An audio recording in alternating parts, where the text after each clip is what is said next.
This is Brandon Phoenix, your boy, a.k.a. I Also Hate Pitt, joined by Jeremy J. and Fiend Phoenix. And today, we have a legend with us, the all-time leading scorer in the history of West Virginia, an Indianapolis Colts legend, a comedy legend, a radio legend, a podcast legend, the man who does it for the brand, Mr. Patrick Justin McAfee. Pat, thank you for joining the Raspy Voice Kids podcast today.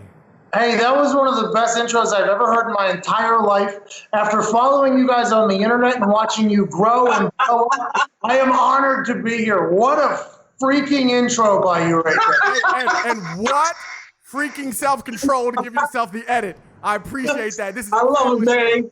It's a family show. No, keep it Walmart. Keep it Walmart. You got it. So Pat, so of course we're West Virginia fans, so we know all about you. I remember you coming in. You were so good that my dad said Rich Rod must be cheating because we're getting recruits like this. I swear he literally said that to me. You come on campus. You're there during the greatest time period in the history of West Virginia football. But the thing that a lot of people may not know is that you really made yourself out of nothing, right? Yeah. I think everybody. What'd you say? I think everybody does. Well, I guess not everybody, but I think it's a very common story, in football world, I think. I think it's different now, though, because they have camps and things, and people can there's all these showcases where people can show who and what they're made of. You had to hustle $100 into $1,400 and fly to Miami behind your parents' back to prove that you were worth playing Division I football, right? Well, I had offered to Kent State.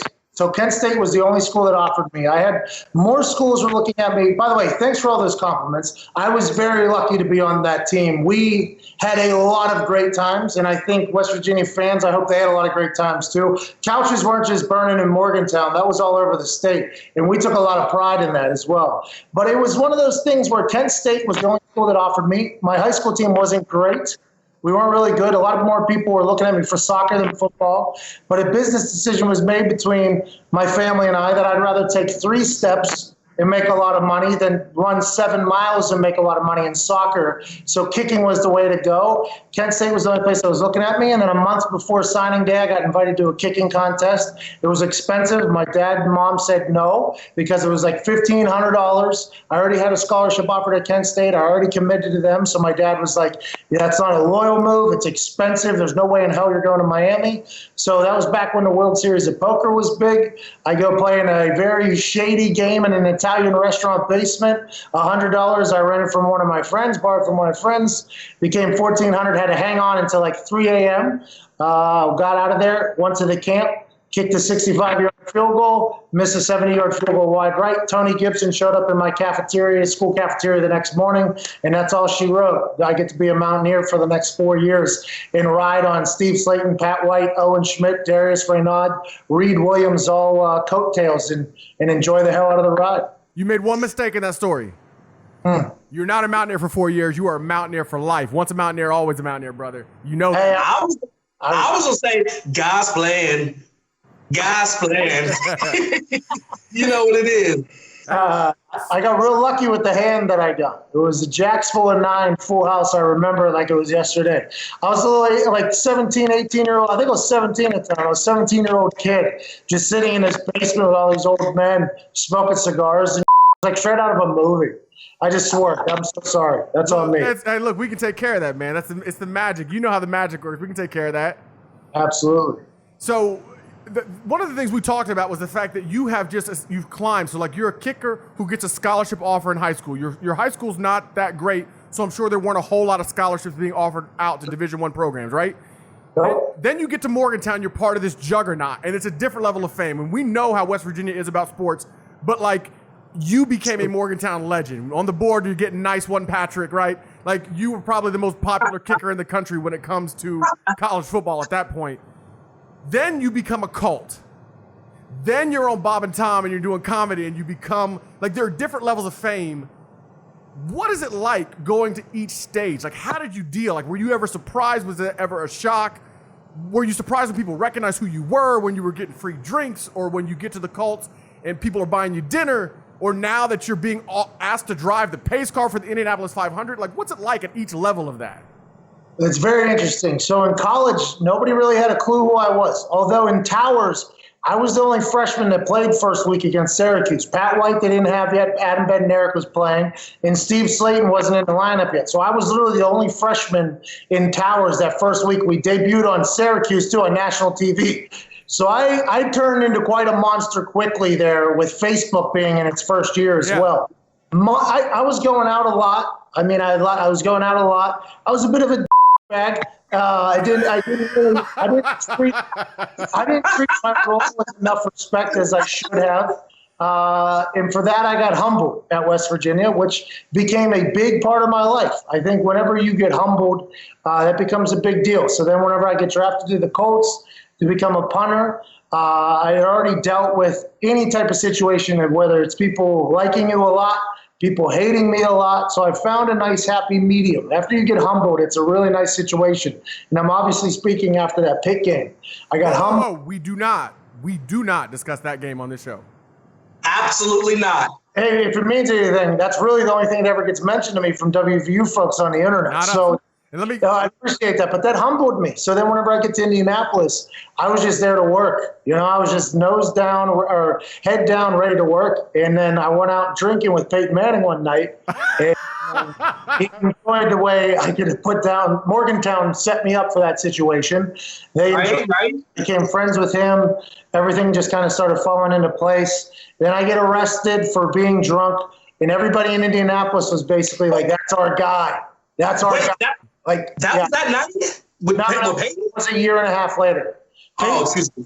Okay. Training camp of my rookie year, Peyton took me out. And I was supposed to be his designated driver. Yeah. They got me there, and they asked me if I wanted to drink. I said, no, I'm a designated driver. They said, no, somebody else will drive. And I started just hammering beers like it was Morgantown, West Virginia, and that was all she wrote. I became a team started liking me a bit. And then I get arrested my second year. Indianapolis basically is like, that's our guy. If he gets arrested for getting drunk in Broad Ripple, which is basically High Street for Indianapolis, like, that's our guy. Well, and that's all she wrote. That's really all she wrote. You talk about High Street. Morgantown is legendary. From the beginning of the rankings of party schools, West Virginia has been ranked. And everyone will tell you Morgantown is undefeated. But I got a question for you, especially for a guy who's so plugged into Rough and Rowdy. Here's the question. Yeah.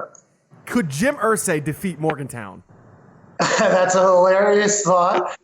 Jim Irsay has battled his demons through his life, but Jim Irsay would be loved in Morgantown, West Virginia. Jim Irsay, I assure you, is loved in Morgantown. He used to come to training camp practices and just hand out $100 bills to people, signed $100 bills to people. Like, he's that type of dude. He's just an OG, friends with the Beatles, the whole thing. When is training camp again? I think you missed it. Okay. All right. Hey, look, you got my number now. I know you do. So next time I need a DM, I need a text, I need a DM. Listen. Hey, Jim's handing out hundreds. Get this Raspy Voice Kids podcast to the next level. Pick up some billionaire money. Holla at your boys. We trying to be like Diddy. We got the white, and we trying to get to the all-white party, Jim. Holler at us. I respect that a lot. Those all-white parties, by the way, it's tough to get out of there. I'm a sweater. Just see right through it. It's disgusting. Look, black people do better with the all-white. We already know that. Like, it's not fair. I understand that. But that said, that's where we are. We got Jeremy, you had some questions you want to ask Pat. Give it to him. What do you got? No, man, you look like you're doing really well. We see what you're doing, but we know football is emotional.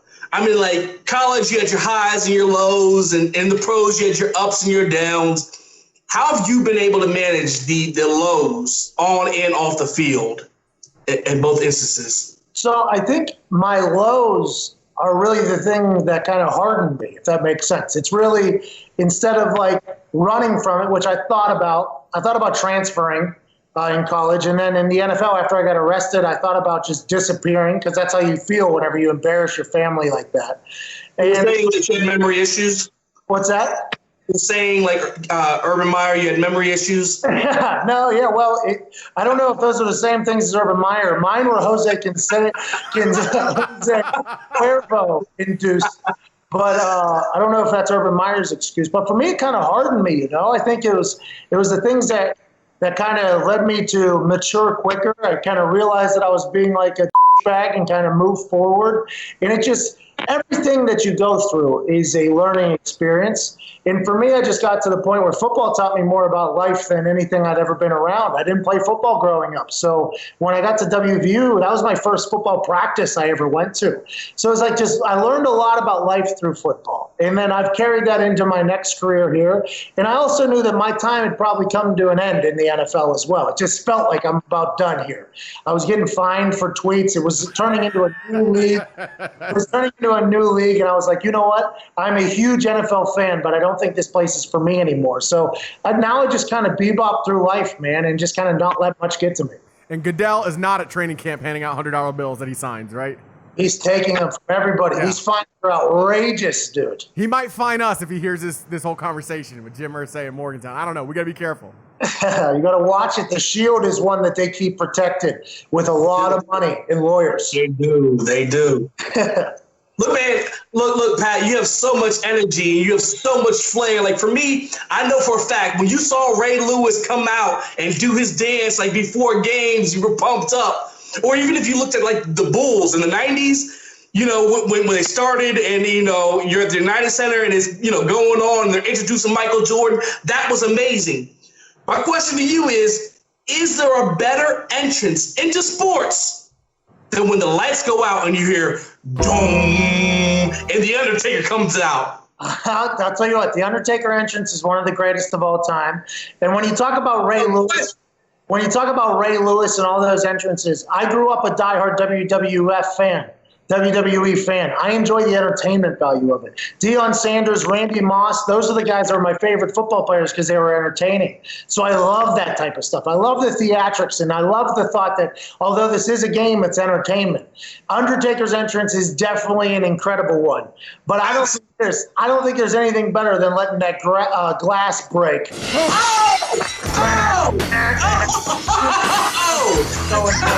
I told Jeremy, I said, as soon as Pat's done answering that question, I will immediately counter with the fact that the shattered glass is the greatest of all time. No. Yeah, and it depends on the era, too, because there was a while, anytime you heard, you knew something magical was coming out. It's something but anytime the glass broke, though, I mean, just being a guy who wears jorts to this day, I mean, that was something that really tickled me where my was. Hey, real quick, Pat.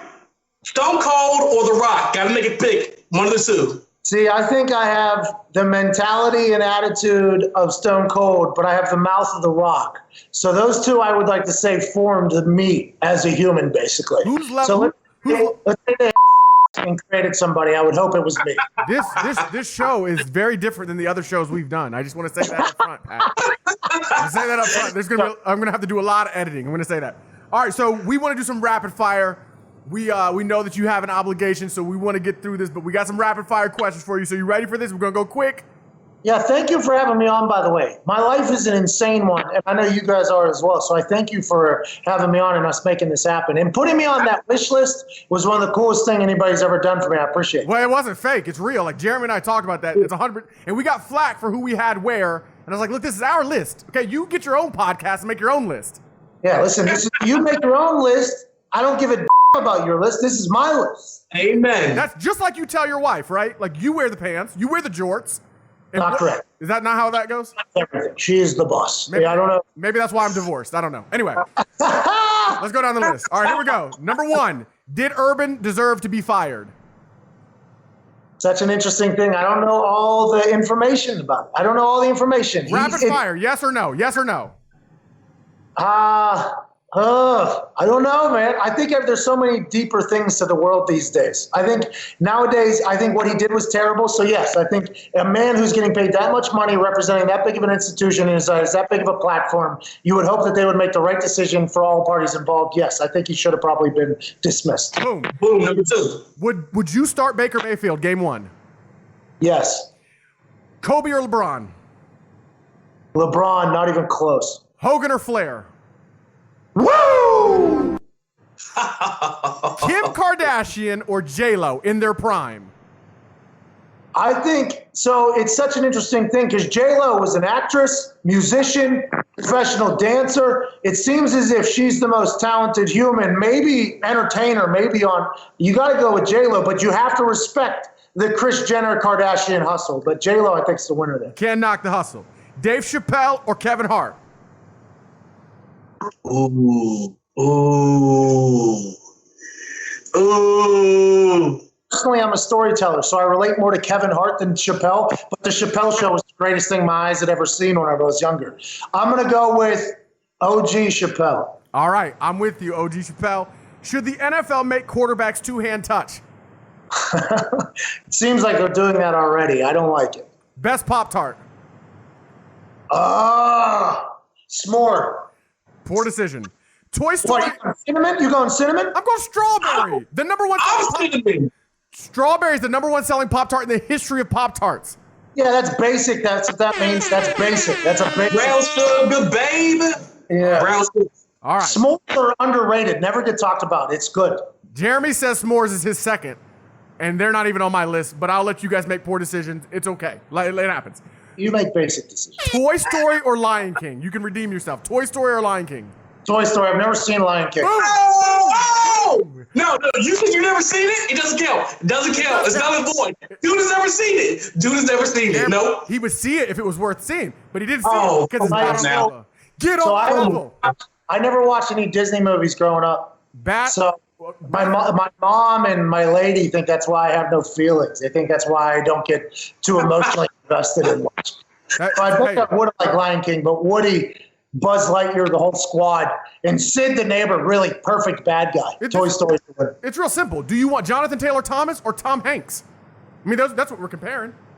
Well, listen, JTT crushed it on Home Improvement. Let's relax. Amen. I had a crush on back. 6th grade. I had a crush on Amy Crichton. She loved Jonathan Taylor Thomas. I'll never forgive him ever, ever. And there's your shout out, Amy. All right, best fast food French fry. Where are we? Oh, jeez. So Arby's curly fries are definitely really good. Goodness. You put those with some cheese, it's great. Wendy's isn't bad. Burger King's a miss. McDonald's, I think, is really the go-to there. I think McDonald's fries got to be the best. They're the most consistent. Curly fries from Arby's, though, are a whole different ballgame. They're in their own world of potato. I'll give you the different world of potato. Chick-fil-A's waffle fries. Waffle fries, too much potato to me. Too much potato. All right. I got a bonus. I got a bonus question. Brandon know about this one, and I need to know, Pat. This means something to me. Madden or NCAA? So I don't play video games, but I'm very much an NFL guy. So I am all about Madden. But whenever that Pat White team, Steve Slayton, back whenever NCAA with me on there, I enjoyed whenever folks played that game a lot more than Madden. Were you rated properly? Did they rate you properly, Pat? No. Of course not. No. Of course not. I always had to go in and I had to edit you 99 overall because they underrated your speed, they underrated your arm. I had to adjust it. I'm a pudgy-looking white guy, so they never gave me the proper speed, I don't think. But I could run a little bit. Mike Barwis used to put me through the conditioning drills, and I would do okay. But they usually judge the brand much harder than other positions. Barwis Beach, man, he had you in shape. That was a nightmare, bro. That was like a welcome to hell situation. But what an incredible human he is. And you ran Law School Hill. How did you do? Did you ever make it without vomiting? Yeah. I used to play soccer. Remember, I used to run up that thing backwards. There's a story about me picking up Jamal Adai, basically. Hey, you want to hear Jamal Adai's story? So I worked at the hospital. Jamal, it's your freshman year because it's Pat's freshman year. And I see Jamal Adai because I worked at Ruby. I worked at WVU Hospital, and I'm there. And Jamal Adai comes in. They come to visit somebody. I can't say his name because of the whole HIPAA thing. But they come to visit one of the players who got hurt in practice. I'm talking to Adai, and I say to him, who should start, Bednarik or Pat? And he says, we need to start Bednarik. That's the guy we should start. So the interesting thing here is Bednarik looked like an NFL QB in training camp there. It looked like he was slinging the rock. Rich Rod had these plays that made him look like your pocket passer. The offense was a whole different ballgame. And then when Pat White and Steve got in against Virginia Tech, I think it was, when they got in, it was just like... There was a brief internet interruption during this time. But Adam Bednarik was making throws that we were like, this guy looks legit. Now, granted, I was a freshman, I should have had no opinion. But we were all very comfortable with Bednarik being the quarterback. Very comfortable. Everybody was like, yep, this is our starter. But then once you watch Pat White become Pat White, it's like, oh, this is a no-brainer here. Yeah. It was incredible. Pat White that team was surrounded with so many good people. And I never hung out with a lot of the older guys, but Jamal Adai, Lorello, Moses, Jay Henry, that Sheffy, that group of dudes really took care of us young guys and showed us the road for us to kind of take over. I got to say one last thing. We had, it's not a rapid fire question. Owen Schmidt got at me one day because my name on Twitter, my personal name is I Also Hate Pitt. Because no matter what you know about me, you need to know I also hate Pitt, right? Yep. Owen Schmidt, he tweets at me and says, "What makes you think you hate Pitt more than me?" And I'm like, whoa, big fella. I said, I didn't hate him. I'm not saying I hate him more. Hey, you do not want any pieces of Owen. No way. I dapped him up one time, and I thought the man was going to break me. And I'm 6'2", 250. I'm not a small guy. But I just said, listen, I said, Owen, you hate Pitt. I just also hate Pitt. That's what I said. Hey, I like that, by the way. I like your names. I Also Hate Pitt because you just add that on to any sentence. That's beautiful. Owen Schmidt, though, is an animal of a human. I mean, I've never seen somebody lift the weights he lifts. He busts his head open in his first NFL start with his helmet. He punted in college. People forget. He punted a couple times. One was terrible, absolutely terrible. He almost gave himself a concussion because how bad it was. Owen Schmidt is an animal, though. I've never seen anybody be able to drink the way he does, lift the way he does, or hit the way he does. That guy is an absolute man. You saying you're 6'2", is 6'6", 240 still around? He won't get back to us. We made a song called West Virginia Anthem. Hey, West Virginia. And we wanted him to jump on, and he won't respond to us. Maybe you can do something. He performed in my kitchen my sophomore year. The fire marshal showed up at the party. I used to have some pretty legendary post-training camp parties. 6'6", 240 put on a show one time. I just heard about him. All right, here, real quick. You got to go. You got an obligation. So we appreciate you joining us. You have done wonders for the brand. You've just helped our brand. We wish you nothing but the best in your future endeavors. So, again, thank you, Pat, for joining the Raspy Voice Kids. Hey, I appreciate you guys for all your love, for the request. I'm going to have to go do an interview right now. It's going to be 100 times worse than this, but they only got more followers than you because they've been around longer. Keep at it. You guys are incredible. I appreciate you so much for having me on, and let's go Mountaineers, man. Let's go.